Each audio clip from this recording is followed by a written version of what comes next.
The Timeline is a Blue Wire podcast.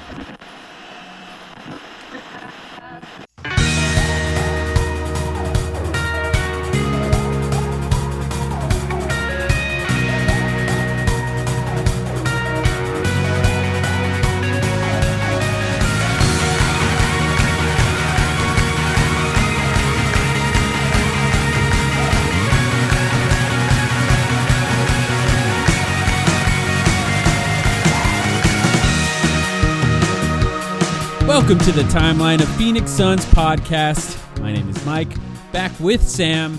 How you doing, Sam? Yo, I am pretty good. Been pretty busy over the past week. I basically was in a position where I had to watch more or less every Suns game on replay this week. I know you've been busy in your personal life as well. Yes, we missed our Patreon record for the first time in a long time. But yeah, if for anyone who's a patron, I apologize for that. We'll make sure to get one out for you guys this week, of course. It was an interesting week for the Suns. I guess the reason I bring it up is because, first of all, I always love to watch the games live if I can. But especially this week, I know they're having a lot of issues right now, or just kind of ups and downs as the season winds down, and you can kind of feel the nervousness, I think, in the fan base as we approach the play-in tournament and then hopefully the playoffs. But it's like, this is where I'm sort of realizing I don't want it to end. I as much as everyone makes fun of Mickey March and kind of the disaster that is the final 20 games of any NBA regular season, it's like, this has been a fun season for the Suns. And I sort of am now just reckoning with the fact that we've got 4 games left and then it's basically over.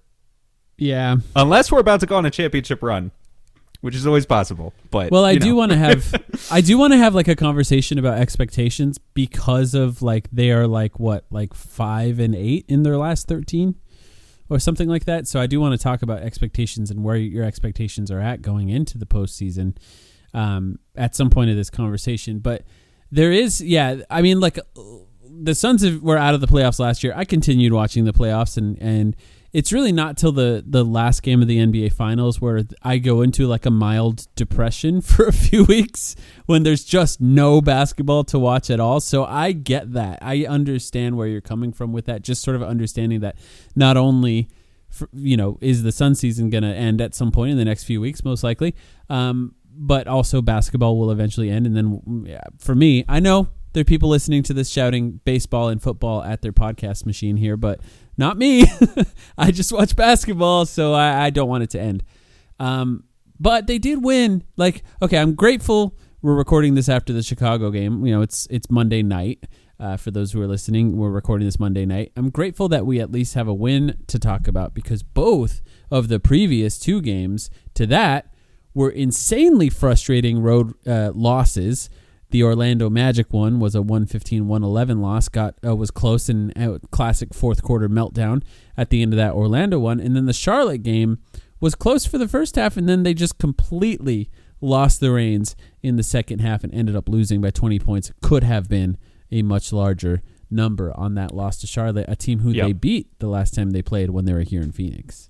So I think, but 120-110 victory against Chicago, by the way, where they actually played well in the clutch for the first time in what feels like a year. It's true.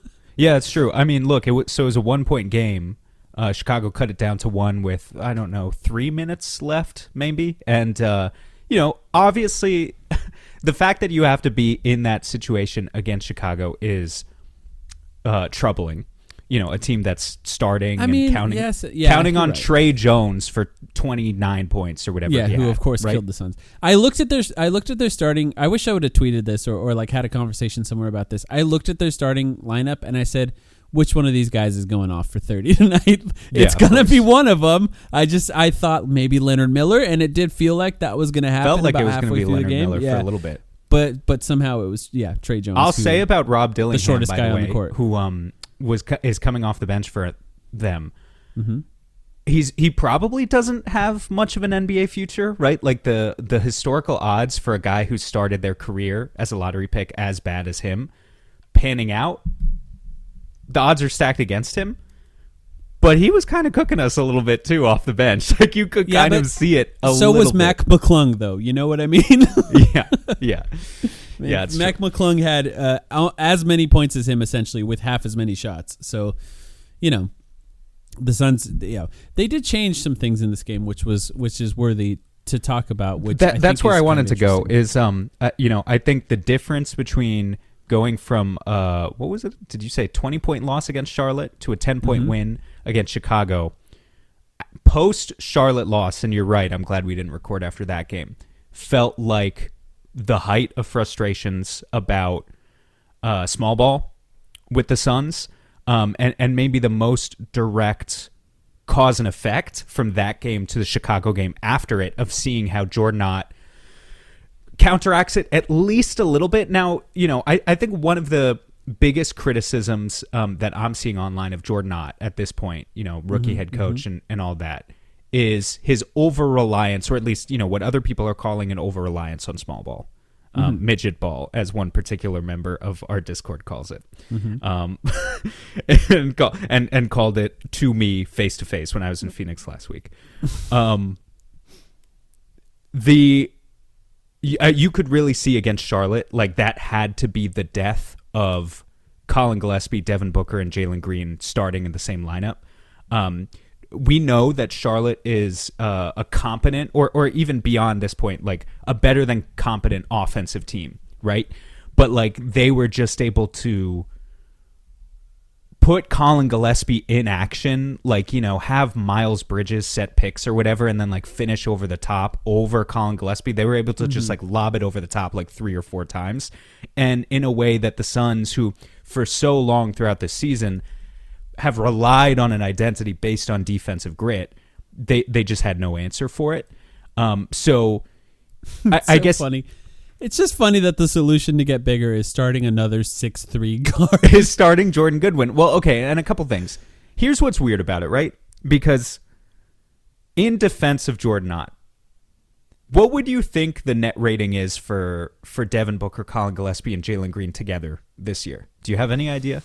I mean, I do. I think it's probably 'Cause you looked good. it up. No, I haven't looked it up recently, but I have looked it up. And So I'm guessing it's probably pretty good. In 200 minutes together, those guys are a +5. Again, that Green, Booker, and Gillespie all together on the court. They're a +5. Now, you could argue, like, Booker's your superstar, and Green and Gillespie are supposed to be 2 of your other, 4 best players or 5 best Probably players. the 3 best offensive players on the team right now. Right, so maybe a +5 isn't that good in the context of understanding that. But, like, it sort of surprised me that, yes, they have a 117 defensive rating when they're together. They're a bad defensive team because, obviously they're going to be a bad defensive team. They still have a 122 offensive rating when those 3 are together. So, if Ott is just looking at those numbers, I don't know how much I don't know how much I can come down on him for that, because there has been some track record of success. I think, that clearly, though, is the type of lineup, and more broadly speaking, what the Suns have been doing with small ball is more broadly something that can work against mediocre teams as they suit up for the playoffs and get ready to take on, ultimately, they're going to be playing one of the best teams in the Western Conference in a couple weeks here if they get out of the play-in. There are teams at the top of the Western Conference who are just going to punish them with size if they don't cut it out a little bit and stop being cute. Because, the starting lineup was cute. And then going into Chicago, you're right. The solution was, let's get tougher by starting another 6'3" guy at power forward, or at small forward, at least. But I think it was the right decision. It's interesting to think about the perception of what the Suns' problems were over the recent stretch where they were, 5-8 or whatever. I think it's 5-8. I don't have the schedule in front of me. In the last, I think it's 5-8, but all of the wins were by like 20, and all of the losses, except for that Charlotte loss, were by 2. It's interesting, to look at the net rating over the last. Like, actually, I have it. I'll read some stats, because this segment I told Sam ahead of time was, "Are the Suns bad now?" In the last 15 games, they were 7-8. But in that time, the 14th best offensive rating and the 11th best defensive rating, and only the 13th net. Which, like, the 13th best net rating, that feels like about where the Suns belong, if we're being honest. And that's in a stretch where they were not very good. They have a losing record over those games.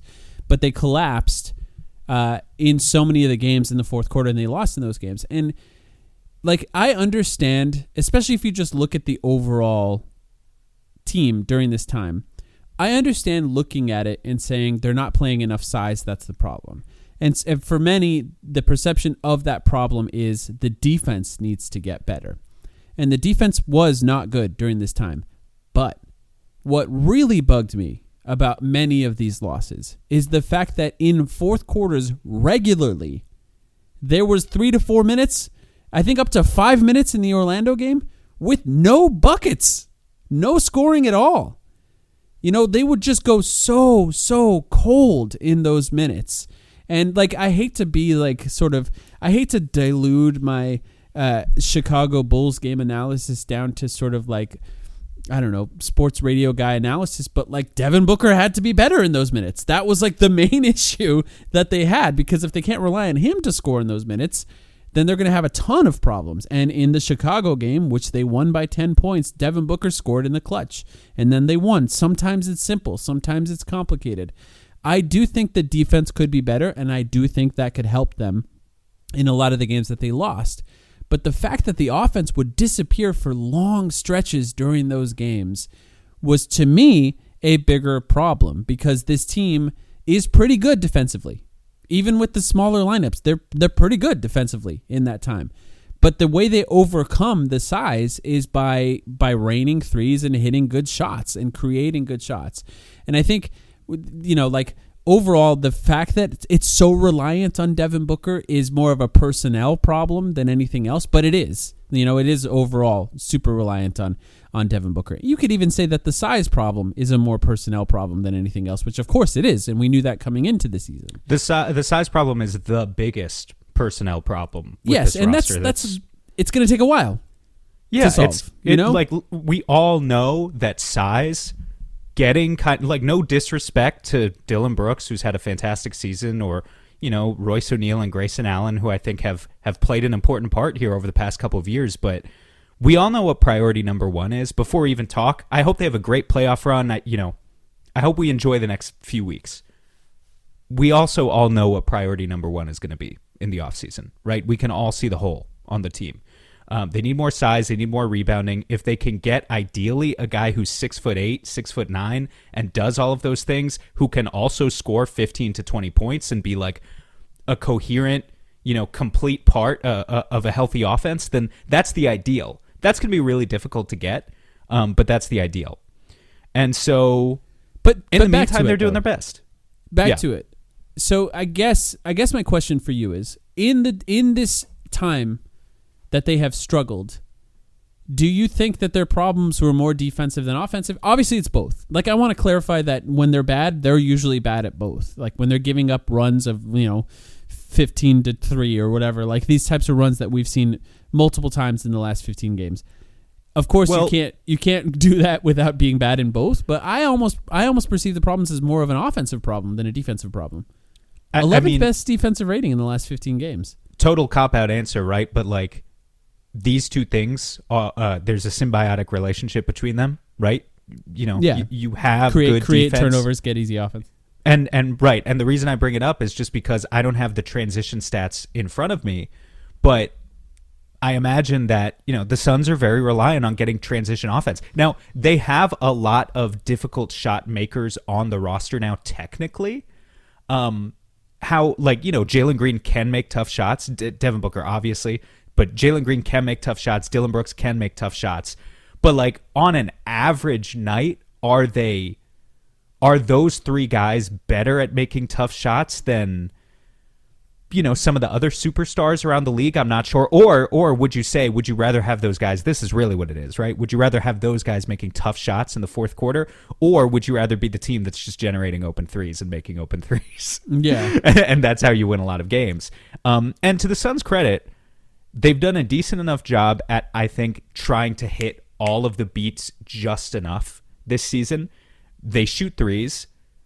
You know, Jordan Ott prioritizes having 5-out spacing as much as he possibly can, right? To the point where he's playing guys like Royce O'Neal, Grayson Allen, maybe more than people think he should. But there are always shooters on the floor. in addition to the fact that there are always shooters on the floor, there's always guys who can kind of make quick decisions with the ball in their hands. Then you have the guys who can make the difficult shots with Book, Brooks, and Green. It's still just a little bit less than, you really need to be an elite team in terms of the talent that's there, right? We know that the talent isn't the greatest. And also there's the inside scoring aspect of all of it. The Suns still struggle to get inside. It's really nice to have Mark Williams back, by the way. It's really nice to have Mark Williams back, and it's really nice that Jaylen Green, I want to give him some credit. Jaylen Green has taken upon himself. We have criticized Jaylen Green plenty since he started this season, and I know it's been an injury-plagued season for him. He has taken it upon himself recently to be the guy who gets inside, attacks the paint, and he's finishing at a way, way, way better rate in March as he's been able to, and March and April, as he's been able to shake off those injuries. So really, he deserves a lot of credit for that because he is often keeping the Suns' offense afloat with his penetration. In fact, in the Chicago game, not only was it just, Devin Booker being better and making difficult shots. That's true. But I watched the Chicago game. I rewatched the fourth quarter today, and Jaylen Green has 2 straight drives in the final 3 minutes where he drives, draws a double team, kicks it to a shooter. The first one was a Dillon Brooks 3. The second one was a Devin Booker 3. That's Jaylen Green taking it upon himself to be the guy who creates separation in the offense and then makes the right read, which he has not always been doing. So, I thought Chicago in particular was a really good example of a great Jaylen Green game, what that can look like for us so far. Yeah, I think with Jaylen Green, who is frustrating, in the Chicago game, it also started with his first 3 possessions where he dribbled the ball, turning into 3 turnovers. But then had 3 great quarters immediately after that. I thought he was really good in the second, third, and fourth quarter of that game. I did look up the finishing in the restricted area from March 1st until now. I looked up the same exact stat. That's so funny. 66% in the restricted area in it's that time better. frame. It's better than Devin Booker. It's better than Devin Booker, which was by 65.2. Yeah, so yeah. But on the season, he was so bad to start the season that it's in the 50s if you go on the whole season. So that kind of shows you just how much better he's improved. And I think it's important to factor it in with Jaylen Green. This sort of struggle that the Suns have had integrating him into the offense and trying to figure out exactly how they want to play with Jaylen Green, it was supposed to happen in November. That's when that was supposed to happen. But we didn't get a ton of time with Jaylen Green, and then when he did play, he was coming back from an injury that really hampered him. So we saw that it took some time to get him back up to what he was supposed to be, and it's a good place to start with this conversation about the team, although I do want to get back to the starting lineup in a second. He has, I think, played better from a process perspective. This is what I'm trying to do while watching Jaylen Green, because it can be frustrating to watch him at times, and sometimes the turnovers are higher than the assists, but lately we've seen more of those assists, and lately we've seen those drives turning into points for other guys. And we've seen a lot less isolations from him. He started out the season doing way too much of what he was doing in Houston, which was nobody could score except him and Şengün, so he was just expected to dribble for 8 seconds and then shoot a shot. We've seen that get cut down a lot. I think Jordan Ott has done a good job installing quite a bit more plays where he is either off the ball, where he's become a much better off-the-ball shooter, and catch and shoot shots. In fact, let's see, corner threes since March 1st as well, 50% from the left corner, 43% from the right corner, and 47%, let's see. Yeah, no, that's total on the corners. Or on the corners, yeah. Yeah, so that's pretty good. So if he's off the ball in the corners, he can catch and make that shot, which is very valuable when Devin Booker's playing as well as he has been lately. So there, he's just stand still, easy shots. But then when he gets the ball, if he can get it well off of movement to start, you can do a lot more than that. He's still the kind of guy that maybe he gets one dribble beyond the three-point line and he still takes it back and shoots a step-back three instead of continuing to drive occasionally. But those aren't really always bad shots. Grayson Allen does that too. Sometimes the Suns just want them to play like that because those threes help open up shots for other guys. So I do think from a process perspective, and getting long rebounds. Yeah.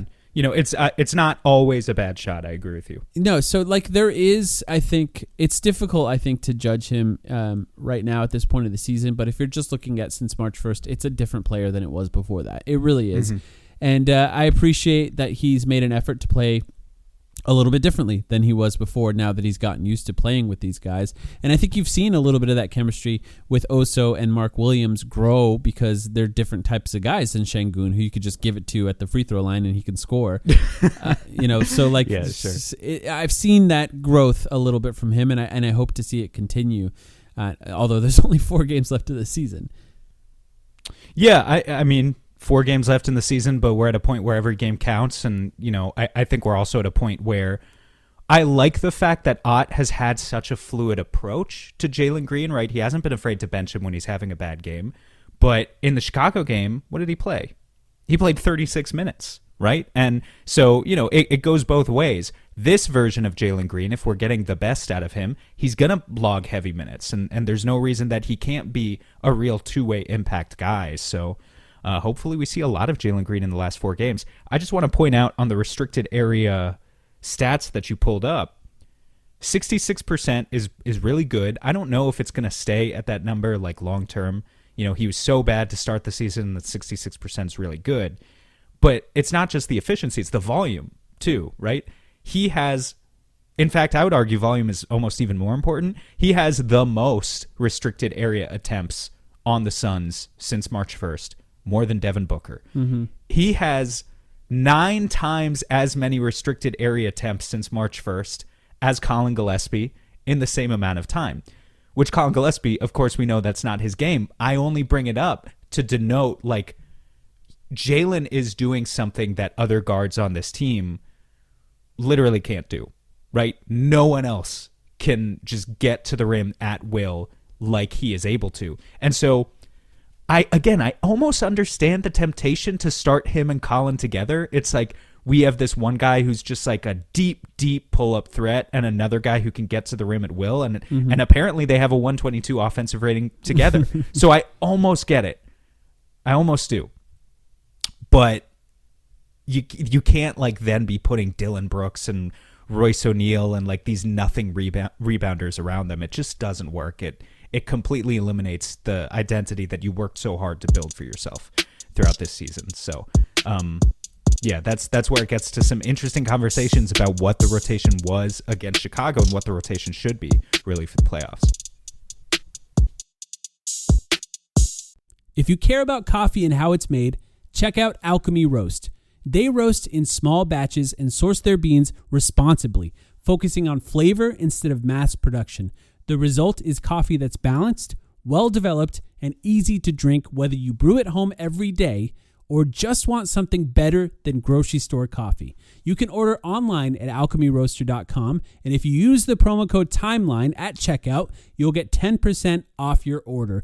Go now to alchemyroaster.com, my favorite coffee, and use the promo code TIMELINE at checkout. Get 10% off, support a local Phoenix business, and get the best coffee you can buy. Big thanks to our sponsor, BetterHelp, for partnering with us for this important conversation about mental health. This is Steve Smith here, former NFL wide receiver and host of the 89 show on YouTube. So having a counselor and working with BetterHelp, that gives you an opportunity to really start to unpack. But people don't understand, when you unpack things, you also open up a box that you're not always sure what's inside. So I think that's why seeing a professional is extremely important. If you need someone to open up to, visit BetterHelp. That's betterhelp.com/89 to get started.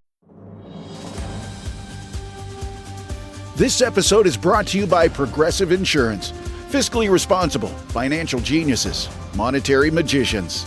These are things people say about drivers who switch their car insurance to Progressive and save hundreds. Because Progressive offers discounts for paying in full, owning a home, and more.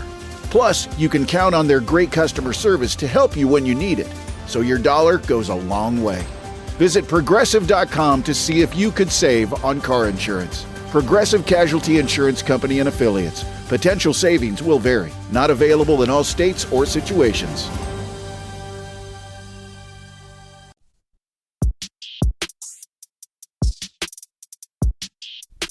Okay, let's talk about the starting lineup. I know we started the conversation. I just wanted to continue and talk about what you think. What you think of the starting lineup? First of all, it was, of course, Devin Booker, Jaylen Green, Dylan Brooks, Mark Williams, and then that fifth guy was the guy that the conversation should be about, right? It's either going to be Royce O'Neal, Grayson Allen, Colin Gillespie, or who they chose, and who I've been asking to start for a while now, is Jordan Goodwin, who, of course, like I said, is 6'3", but is so capable at offensive rebounds and rebounding in general, but really is so sneaky when it comes to offensive rebounds. That's his main skill.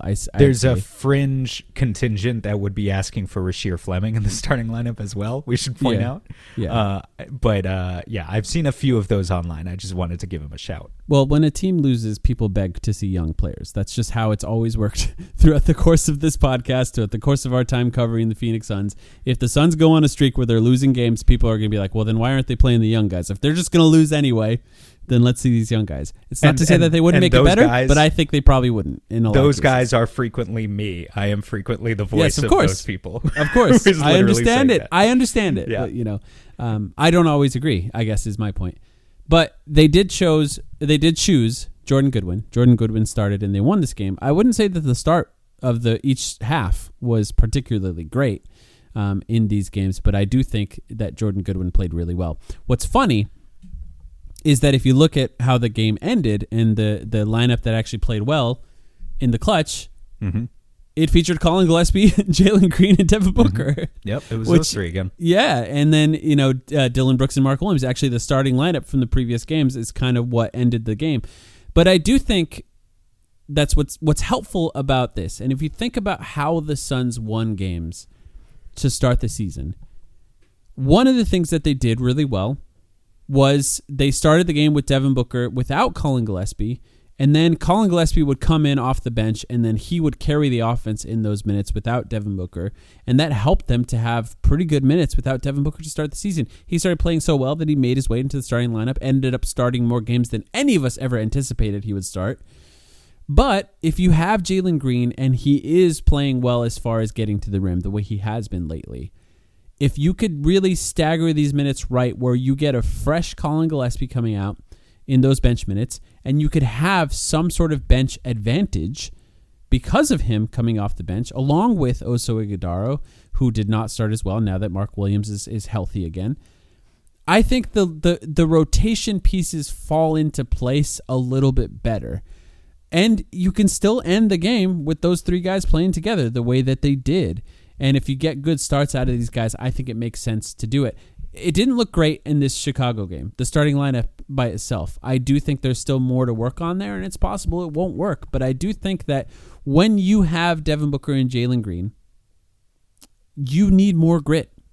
You just need a little bit more grit. Those guys are not that.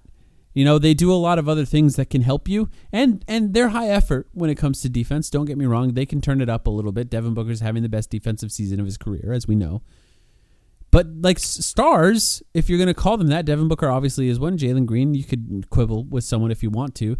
They need guys who are gritty on the court with them to do the extra things that allow them to be those stars. And Colin Gillespie does some of those things, but he not does. Like Jordan Goodwin. I just wanted to say, Colin has grit, right? We know he's the Timeline Dan Marley Hustle Player of the Year, of the Week of the Year, reigning champion for a reason. And in the lead for this season as well. But Jordan Goodwin's a superhuman. I mean, I've never seen anyone like him, arguably. I've never seen a guard like Jordan Goodwin. I guess I've seen forwards. He's insane. Let me ask you this. Could you ever imagine Royce O'Neal sprinting in from the three-point line to get an offensive rebound? Like there's four guys lined up around the basket, and then ball clanks off the rim, and Royce O'Neal is going to get in there and beat four guys bigger than him to the ball for an offensive rebound. You could have stopped at the word sprinting. Yeah, well, that's tough. But Jordan Goodwin did that last game, right? That was one of his 3 offensive rebounds against Chicago, and he just continues to do it. Real quick, because we did unfortunately miss a Patreon episode last week. Can I just propose that we make up for that by giving Jordan Goodwin 3 hustle points onto our leaderboard right now? And I don't think we need to give anyone else. I don't think we even need to give anyone else any points from last week. I think it should just be Jordan Goodwin gets his 3 points. We can give Jordan Goodwin that, but we'll discuss later if they're on a Patreon podcast, if we need to make up for the other ones. But yes, I agree with that. I'm cool with that. For those who are confused, sorry, it's a Patreon thing. But yes, he was great in the Chicago game again, by the way, which is no surprise. He just kind of does what he does. He also has some of the best on-off differentials for the team. He was 5 for 5 from the field. He made both of his threes. He had 7 rebounds, which was, the only player in the starting lineup that had more rebounds than him was Mark Williams. He really does have stats as if he was a power forward. 3 offensive rebounds in that time as well. And, it works to have him out there. I think they should continue trying it. The last 4 games of the season, actually, since his per 36 numbers, I'd be really curious, actually. Jordan Goodwin, it's like 14 points, 8 rebounds, 3.5 assists, 2 steals, 36% from 3. It really is like prime Thaddeus Young. Suns legend Thaddeus If you want me, that's the best comparison I can think of a defensive power forward specialist who kind of shot threes and gave you 15 and 8. It's like Jordan Goodwin basically is Thaddeus Young somehow. So just a really strange player. I can't wait for them to hopefully give him a bag in the summer. Need to bring him back. We have to talk more about the rotation outside of the starting lineup too. I don't want to forget to have that conversation because there's some interesting guys that are fully out of it, it seems. But the next 4 games are Houston, Dallas, Los Angeles, OKC. These are 3 playoff teams, although Los Angeles will be missing Austin Reeves and Luka Doncic. OKC maybe will be resting guys, or maybe they rest them for part of the game. I think the chances are pretty good at this point because San Antonio is right under them, but yeah. Well, but OKC won another game, so I think they're 2.5 games ahead. Again, let me see. Yeah, OKC is 3 games ahead of San Antonio. How many games has SGA played? That's what I'm going to check, actually. Because that's the question, right? That is the question. If he has to play to get... How many games has he played? An MVP. I'm looking it up right now. But yes, well, we'll talk about size. He's played 66. Okay. I think there's a real chance. So Houston's tomorrow night. That's going to be a hard game. Then you've got Dallas on a back-to-back. By the way, there have just been way too many back-to-backs for the Suns, specifically post-All-Star break. It's been ridiculous. It feels like it's just back-to-backs all the time. They need to either cut the number of games or lengthen the season, cut out the preseason, do whatever you got to do. Just give us fewer back-to-backs because I hate all of these back-to-backs. It really just takes away from my enjoyment of the season. But you've got Dallas on a back-to-back against, in theory, a tanking team, although Cooper Flagg does have 100 points in his last 2 games. Then, is it OKC, LA, or no, it's LA and then OKC. Mm-hmm. Last game of the season, Sunday. OKC. I mean, they should really, I know the Lakers are good this year, but they should really beat an LA team without Luka or Reeves. They're pretty bad without those 2 guys, so yeah. And they should really beat an OKC team if OKC rests everyone for the final game of the season. Yeah. So that would be 3-1 in theory. If we're saying Houston, they're not favored. Dallas, they are favored. I mean, maybe that's fine, but that's interesting because how confident are you in that? Because I think that's what's interesting for me. Think about my expectations for the postseason or even the play-in have changed over the last 13 games or so. I feel less confident in all of that, of course. This is not to say I ever expected the Suns to get out of the first round, but to be competitive in it, I feel even less confident in that lately. The thing is that when they're good, they're good. But they can be so bad at times that it can be surprising. And if a game is close, I don't have a lot of confidence that they're going to pull it out against good teams. Now, to be fair, they've kind of been bad against good teams all year, and sometimes we forget that, but yeah. I kind of think any team is like that, though, to an extent, right? So here's the thing. I feel of 2 sides about the thing you said, right? Okay, because I 100% agree when they get into close games, the Suns are not a good clutch team this year. They simply do not have good talent for it. Maybe you could argue that, a lot of it is just on Devin Booker's ability to persevere, Jordan Knott's coaching, whatever, but we can admit they are not a good clutch team. And so in those close games, you're right. I don't have a lot of confidence in this team right now. I have not felt, though, In the same way, like, the Suns last year were a team that could go and blow out a team by 30 or lose by 40. And this year's team is not that, actually, right? I actually think a lot of the highs and lows have been kind of cut out of them in an interesting way to where, there are going to be losses that are worse than other losses and they're going to be pretty good wins. But like for the most part, it really does feel to me that they can compete with anybody. I do think, legitimately, my heart of hearts, I believe that this Suns team can compete against anyone. That doesn't mean they can march into a 7-game series against San Antonio and win, But like if we're talking play-in tournament and then even their ability to make a first-round series interesting, I do think they have the capability. I do also think that when games get close, the better talent is probably going to win out. So that's broadly speaking how I feel about them right now. Is my confidence lower than it was 20 games ago? Maybe, yeah, I suppose. But that doesn't mean I'm losing sight of, what a tremendous achievement it even is for them to be here versus kind of being the 32-win team we thought they might be. It's just 4 games that they're finally healthy for. It's just so important for them to figure something out with all of these guys healthy, and it does not feel like enough time, and I think that's part of the problem.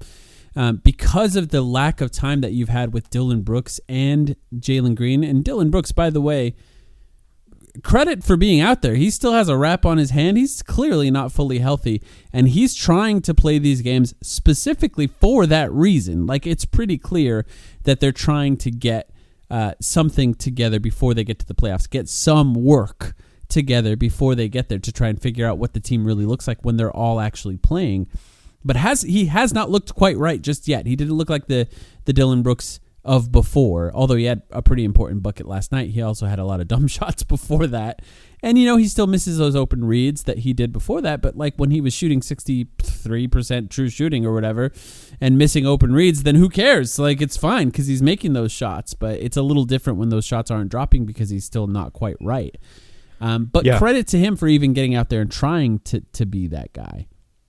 I would just say that with the way the NBA unfortunately is now, so many guys are missing so many games that even the teams at the top are probably having these conversations too and are doing the same sort of hand-wringing and, oh my God, we don't know if we've gotten enough minutes or sample sizes with our best 5-man lineup. If we're going to play the Spurs in the first round, how many minutes has Wemby played this year? He hasn't even cracked 2,000 and he's in the MVP race. And they are a very, very, very good team and a much better team than us. And it's entirely because of Wemby, right? My point only being that even them, I'm looking at their page now, De'Aaron Fox hasn't hit 70 games. Vassell hasn't hit 65 games. Stephon Castle's at 66. All of their best players have missed 15 games.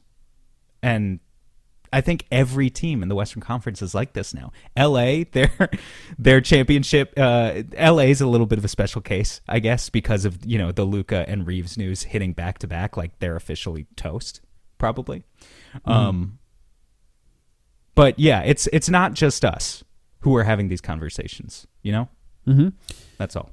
By the way, Dillon Brooks' weird technical that he got as he was walking to the bench in the Chicago game has been rescinded, so he is not suspended for the Houston game. So happy about that. By the way, I said they're healthy, but Haywood Highsmith mysteriously has just disappeared. That's true. I would like to see him because he was kind of figuring things out a little bit, and the Suns needed another guy that did some of the stuff he could do. Yeah, he came in and it really felt like there was, I already kind of liked, even though he's effectively an end-of-bench piece, like what Amir Coffey was bringing to the Suns. But then Haywood Highsmith came in and added another layer to that type of role player that I thought was really interesting. Yeah, exactly. Real quick, just about the last 4 games, I want to point out, Basketball Reference, I look at their playoff probability simulator probably every day just because I think it's fun. They run 10,000 simulations of the playoffs every day. Mm-hmm. If they added like a Kalshi style predictability market, would you still go to it a lot? Honestly, I think Basketball Reference's revenue stream is still entirely based on like 2005 style web ads. I have no idea how this website. Oh, they do have the StatHead subscriptions, of which I literally we pay them for. Yeah, that's right. I literally pay them like $8 a month or whatever it is for. So I guess they have that. But otherwise, I'm like, how do they stay in business? Maybe they should partner up with Kalshi. Like Devin Booker. Who do you think the worst team is here in their 10,000 simulations they ran today? who could win the finals, who won the finals in at least one of those 10,000 simulations. Oh, that's interesting. Charlotte? The Suns won. Oh, that's interesting. So the Suns have a 0.2% chance of winning. The worst team would be the Clippers. Oh, yeah, that makes sense. That makes sense. The Clippers, who are right below us, won a single championship, I think, out of their 10,000. Anyway, I wanted to bring it up just to say that according to Basketball Reference, the Suns still have, as of today, this may be out of date tomorrow or whenever you listen to this, if we beat Houston, there's a 0.8% chance still of the 6th seed, in which what it would take is the Suns win out all 4 of these games and the Timberwolves lose out all 4 of their games. According to Basketball Reference, there's a 0.8% chance of that happening. I feel like the odds of that are probably even lower, but it is nice to think about. And then you would potentially even have a chance at LA in the first round, depending on how seeding shakes out. Although it might be Denver. I'm not sure, because I think Denver and LA are currently tied.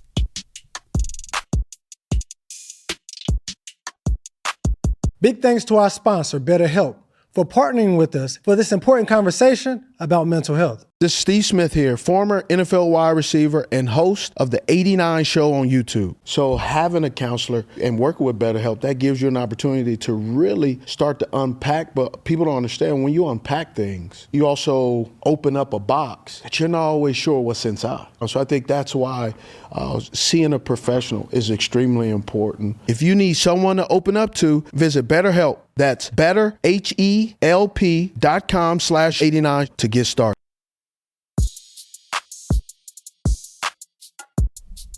There are a couple of guys, now that the starting lineup has changed, and not to say it's even related to the starting lineup, there are a couple of guys who didn't play in this last game at all against Chicago. Now, to be fair, Chicago beat the Suns last time by having a bunch of small guards just drive to the rim over and over and over again. And the Suns did struggle with that again in this game. But the guys that did not play for the Phoenix Suns are named Ryan Dunn, Rasheer Fleming, and Kaman Malawach, which is less surprising because there are 2 healthy centers ahead of him now. But I think a lot of people saw that game happy to win. But the first thing they looked at when they saw the box score was the lack of minutes, maybe particularly for Rasheer Fleming, who has started to put it together a little bit in a way. And I think, based on all the metrics that we understand basketball, has earned minutes. But they didn't play at all. So what do you think? Well, first of all, let's just understand, not the gravity of the situation. That sounds extreme. But, it was a decision for Jordan Knott to cut the rotation from 10 to 9 last night against Chicago that he didn't have to make. I think it was specifically in preparation for the playoffs. I think it was specifically with that understanding of what you've kind of been talking about for the last 15 minutes. Okay, we have 1 week to go. We need to get something together here that I can feel good about. And I totally understand that thought process from him. Everyone in general understands the idea that rotations get trimmed down in the playoffs. The difficult thing for the Suns specifically this year is kind of don't we all also understand by now that depth is sort of where the strength of this team lies, right? Devin Booker's really good, and some other guys have been really good this year. But players number 6 through 12 in the Suns depth chart are effectively all the same level of their ability to impact a basketball game. I don't think there's a big difference in those guys in terms of the talent pool. And so it can be really difficult to try and come up with the right optimized combinations. And sometimes you make the wrong decision. Sometimes you make the right decision, but sometimes you also make the wrong decision. So yesterday, they went 9 guys. And the bench was Colin Gillespie and Oso Ighodaro together. I think those two are an anchor of the second unit. They always have to be there. But then the only other 2 guys who came off the bench were Grayson Allen and Royce O'Neal. And no Ryan Dunn, no Rasheer Fleming, no Malawach, did not surprise, obviously. Rough Grayson Allen game, by the way. It was his first game. I jinxed him. It was his first game with less than 10 points in 3 months. Yeah. which was going to happen eventually. 5 fouls, so that's what did it. Yeah. Was going to happen 16 minutes. eventually if, he only played 16 minutes or, if he just starts logging fewer minutes. It's just really difficult because I like both of these players. I like Grayson Allen, and contrary to popular belief or maybe what you say to me specifically, I do like Royce O'Neal too. When you play both Royce O'Neal and Grayson Allen, though, they're redundant. And Grayson specifically actually has skills that Royce doesn't have. So Royce only kind of covers up. Royce only makes up a subset of what Grayson can do because Grayson also has this driving element to his game that Royce doesn't. Royce is a better shooter this year, though. I know he is, and I know all the data about how well he shoots in the fourth quarter of games, and I know how much Jordan Ott values spacing. But I think Rasheer Fleming, and honestly, even Ryan Dunn, have shown themselves to be good enough, just good enough shooters this year, that if you want to be the Phoenix Suns that I know, the Phoenix Suns that Matt Ishbia and Brian Gregory I think are most proud of, that make the fans proud by turning the other team over and applying full court pressure and just being intimidating. Mm-hmm. Look, I know those guys are younger, but like Royce O'Neal can't be the one playing major minutes in the playoffs. It has to be Rasheer Fleming or Ryan Dunn. The physicality has to come from somewhere, and it's not going to come from Royce O'Neal and Grayson Allen and Colin Gillespie off the bench. I understand what you mean. I do think Royce is just, maybe not the best game to talk about him like this after because he only played he played 22 minutes, only had 3 points. I think he has been a little bit unfairly maligned throughout the season because of those blow-by stats. And don't get me wrong, like a lot of the on-off stats and a lot of the defensive stats when he's on the court are bad. And, But he also doesn't shit his pants in the fourth quarter. He doesn't shit his pants. And I just like, there's a lot of guys on this team that do. And he's not fazed by those moments. Including, by the way, Rasheer Fleming has had a bunch of bad passing turnovers over the past few weeks. And the missed free throws at the end of the game. I'm not going to pretend that I haven't seen it. Like, I understand what the film that Ott is looking at, that Rasheer's made a lot of bad decisions with his passes. That could potentially lead to him saying, you know what, give me Royce O'Neal instead. But you know what? Royce had a few turnovers yesterday, too. The Suns played all the veterans against... I closed out of the box score. But the Suns played all the veterans against a tanking Chicago Bulls team, presumably to be like, let me make sure that I've got all the good decision makers on the floor. And they had like 17 turnovers, So could they really have done worse by going with the younger guys? I'm not sure. 15 turnovers, 22 assists. And you look at the bench guys, like 2 assists for Royce, 2 assists for Oso, 2 assists for Grayson, and 3 assists for Colin. Like, it is nice to have guys that make pretty good decisions with the ball overall. But yeah, I mean, Jaylen Green had 6 turnovers, so that's like a big part of that. And 3 in the first 4 possessions of the game. But yeah, I know what you mean. I remember Royce had one Kevin Love style, one-armed baseball pass. This was in the first half of the Chicago game. That just had no chance. Like, absolutely no chance. So like, he is also capable of making dumb decisions. I totally get what you're saying. He doesn't shit his pants as much in the fourth quarter. And that's just the fourth quarter I'm talking about. It's not to say that he doesn't make mistakes throughout the game. He definitely does. But I do think like that pass as an example, it's like Royce's body fails him more than his brain, which is, by the way, as someone who is like, also older, I understand this from Royce O'Neal a little bit here. But he sees it, and then his body doesn't let him make the right pass, which often does happen. And, like the passes like in the lane that turn into turnovers when you're trying to get it to the big man, like, I almost don't hate those. Like with Rasheer, like he'll get a rebound and then just throw it out of bounds, trying to get it to the outlet pass or something. Those are different kinds of turnovers. Yeah, and Ryan will try and finish in transition and throw up like the worst layup you've ever seen. Yeah, and get fouled, but not get the call because he's Ryan Dunn, right? Yeah, sure. But I guess so. What you're saying is, and don't get me wrong, everyone that wants the rotations to change is saying this, but you're immediately locking into those 22 minutes that Royce O'Neal plays and saying those could be someone else. Yes, that is, I mean, that's the guy for me. What I think is interesting, though, is, we can have the discussion of, do you take all of Royce's 22 minutes and just give them to Rasheer Fleming and make a 1-for-1 swap? You could do that. You could also take the, finals-bound Tyrese Halliburton-led Indiana Pacers approach, where this was kind of what I was hinting at when we started this discussion. It doesn't have to be a 9-man rotation for the Suns, especially not in the first round. They could just say, yeah, we're a deep team. Okay, yes. I'm playing 11 guys. I'm actually really glad you brought this up. That's complicated. It because it's complicated. The more guys you throw into the equation, the harder it is to know when someone's hot and when you're actually doing more harm than good by potentially subbing out someone early just in the name of keeping more guys happy, right? But that is what the Pacers did last year. They were a one-star team with Tyrese Halliburton playing, his 35, 36 minutes in the playoffs. But everyone around him... They played almost 11 guys. I guess basically. Siakam too, but like everyone around him, it was like, you might play 15 minutes tonight, you might play 30. It's just kind of going to depend. And Ott could take that same type of approach. I got to give credit to EJ for pointing this out, but I'm glad you mentioned the idea of extending the rotation a little further.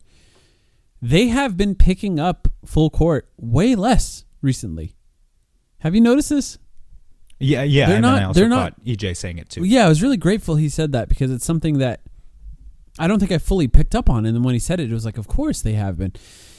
And it's kind of interesting because doing it for an entire season is really hard. It's just like you want these guys to play a ton of minutes. You want them to get used to their roles. You want them to understand the expectations, and you want them to be good at that. So they did it a lot.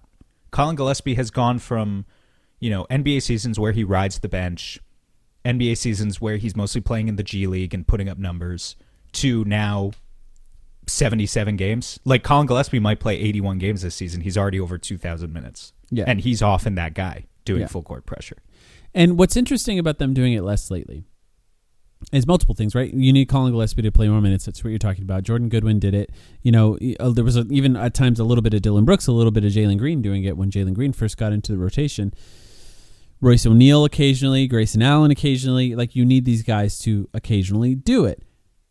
But I think there's a worthy question of, if they want to do it in the playoffs, maybe doing it less leading up to the playoffs, the last 10 or 15 games of the season, is a good idea.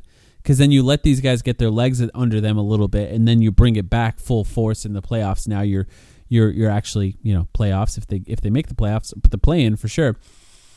If they have the legs under them to get out there and really do that. And what's frustrating about this for me, the NBA has done such a good job providing stats to us and giving us the option to see certain things. I really wish I could look up that pickup point, because there are some synergy stats or one of those websites that actually shows you the highest pickup point defensively by a team, and then the results of those possessions based on the pickup point, including when the shot goes up in the shot clock. Because the idea of picking up full court, they get it across, right? They get it across, but maybe they get it across at 16 seconds, and now they have 16 seconds instead of the 22 seconds if you didn't pick it up. And you're forcing them out of that rhythm a little bit with that high pickup point. And I don't know. I don't know if anyone's asked Jordan Ott about this. I'd be interested to see that answer, if it has come up at all. If that's something that's just happening because of the rotations that are playing. Maybe he doesn't trust Jaylen Green to do it. That's if part anyone of it. has, it's Steven Pridgen at PHNX. I'm not sure if he has yet. And I don't even know if the eye test is correct in this case. You know what I mean? That's, maybe they are doing it as much as they were before, and it's just less effective. And it's just not something that I've picked up on. But in my mind, it seems like they are doing it a little bit less. And I'm curious if that's something they just is by design, or if that's something that just sort of fell off because they're trying to play a little bit differently, or what we're going to see in the playoffs going forward. Because, it's tough. It's tough to do that. But what helps to do that, like you said, is giving Ryan Dunn 8 minutes. Giving Rasheer Fleming 9 minutes, and maybe that's all they get in a game. But now you can say, Ryan, get out there and harass someone for 5 minutes a half, and just be. I would insane. love that. I would love that. If you're gonna go down against a team like San Antonio in the first round, I would much rather go down like that, where you could say we threw a lot of bodies at them and we tried everything and we had to throw everything at the wall and maybe not everything worked. But I would rather die that way than saying, okay, Royce, go play 24 minutes and shoot 3 of 8 from deep and do nothing on defense. It's just like, you can throw up your hands and say, hey, we gave it our best college try with our veteran players, but I don't necessarily think that's the best approach. I do understand there's a human element to this too, though. And there are all of these veteran players who are just used to playing a certain role, Grayson Allen, Royce O'Neal. And it's not easy to sideline guys in favor of younger players. There's also the element of, maybe Jordan Ott's not concerned with this, but I'm sure the front office is certainly concerned with trade value, and kind of how certain guys are looked at going into the summer as they try and make improvements too. So there's all sorts of politics that go into these decisions that I don't think us as fans can fully comprehend. But yeah, I just the bottom line for me being it doesn't have to be necessarily an either or, that's the end of it conversation. The Suns' strength is their depth in 25-26. Like, this season's story is the Suns are good because of their depth. They're better than anyone expected because they're getting all of these surprising contributions from places where we didn't think they would. Use that to your advantage, at least in the first round. If you make it to the finals, then a month from now we can be having that great conversation about who are our best 7 players to play 42 minutes each in the finals, like always inevitably happens. That happened to the Pacers too in games 4, 5, 6, 7 of the finals, right? Happens to everyone. Let's get there first. We can roll out 10 or 11 for now, I think, and it wouldn't necessarily hurt us. If I were to ask you to explain the play-in to me right now, do you think you could do it? Yeah, so so the 7th seed plays the 8th seed. 7th seed home court advantage. Right. 9th seed plays the 10th seed. 9th seed has home court advantage. The winners of that advance to a pie eating contest where the superstar of each player is center court at a neutral location. I think they've chosen Las Vegas for it this year, right? Where whichever superstar can eat the most pies in the fewest amount of time is a... Now, I had to decide how long I was going to keep that going for. What are your questions about it? Do you actually not know how it works? 7th seed plays the... I haven't looked up the rules, so I'm trying to figure out if I actually understand it. This is our 7th first seed year plays the 8th seed, and the winner of that just gets the 7th seed full stop. Yeah, exactly. And then the loser of that plays the winner of the 9 and 10, and that the winner of that third game of the play-in gets the 8th seed. Yeah. Okay. Whoever can eat the most deviled eggs without farting will advance to a special round of the playoffs at that point. Yeah. And so, obviously, we would rather have this. I guess you still feel this way. You'd rather have the 7th seed play the Spurs than OKC, right? Yeah, of course. Okay. Wembanyama just exited a game with a rib contusion. Oh my God! And he's not returning. Just now? Just now? Yeah. Wow. Yeah, just pointing that out too. Okay. But so the Suns would play likely the Clippers, possibly the Portland Trailblazers, I guess, if it's possible for the Trailblazers to still leapfrog the Clippers. Do you have an opinion on those two teams? Which one you would rather play? This is so interesting because I kind of don't have a strong opinion on it at this point. The Blazers have been playing really well lately. The Clippers, in theory, have all the talent. And I feel like I haven't actually watched enough of how either team is playing like post All-Star break to have a strong take on it. Do you?